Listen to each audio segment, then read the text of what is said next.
Mga karahasan sa kapistahan, patay sa pananaksak ang 17 taong gulang na umawat lang sa gulo sa Cavite. Sa Iloilo naman, sugatan ng lalaking sinaksak ng ice pick ng menor de edad. May report si Jomer Apresto.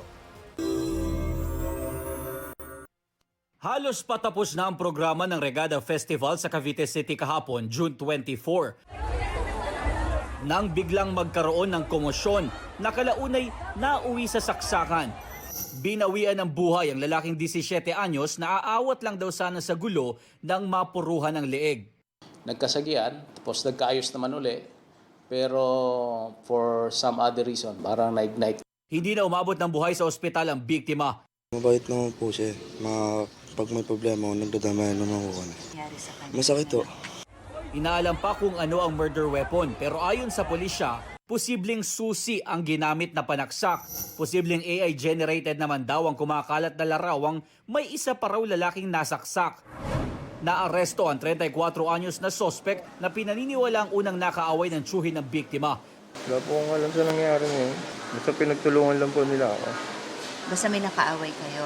Pero yung nangyari po sa bata, hindi ko po alam yun. Wala po akong alam yun. Tinutugis ang sospek na nakapatay mismo sa biktima.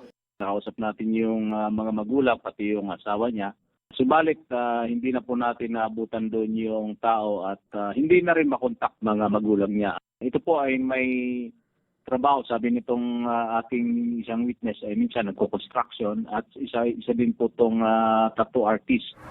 Sinubukan ng GMA News na makuna ng pahayag ang LGU pero wala pa silang tugon. Sa Iloilo City, nabulabog din ang pananaksakang Sayawang Bayan. Sa investigasyon, sinaksak ng 14 anyos ng ice pick ang isang 21 anyos. Ayon sa atin ng biktima, nagsimula ang gulo nang bastusin umano ng sospek ang kasamang babae ng kanyang kapatid. Sige, sita ay yun sa waya guro. Pagpaguro na ang suspect. Nagkibot na lang kung kailang nagginamot. Pinuntahan ng GMA News ang bahay ng sospek pero wala siya roon. Depensa naman ng lola niya, may dala umanong patalim ang biktima kaya inunahan na ng kanyang apo. Ibuno niya pa tayo ang ato nga apo. Di gin kontrol gin sagaman to tayo ay tambagan ng bla. Di hindi sa mapatambag. Desidido magsampa ng reklamo ang kaanak ng biktima. Masakit natural.